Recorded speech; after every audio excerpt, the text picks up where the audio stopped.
Cox's Bazar iconic rail স্টেশনকে পূর্ণাঙ্গভাবে চালুর লক্ষ্যে এর পরিচালনার দায়িত্ব একটি বেসরকারি প্রতিষ্ঠানকে দেওয়া হবে বলে জানিয়েছেন রেলপথ প্রতিমন্ত্রী হাবিবুর রশিদ।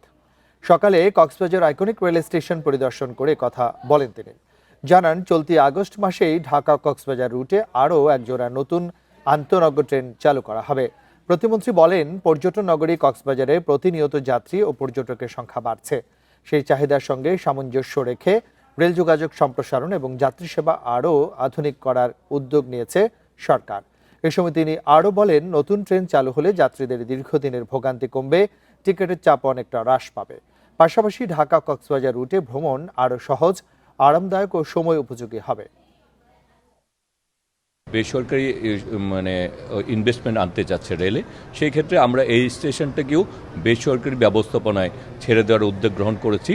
আমরা টেন্ডার প্রক্রিয়ায় যাচ্ছি। টেন্ডার প্রক্রিয়া সম্পূর্ণ হলেই আমার মনে হয় যে বেসরকারি ব্যবস্থাপনায় এটা চলতে পারবে।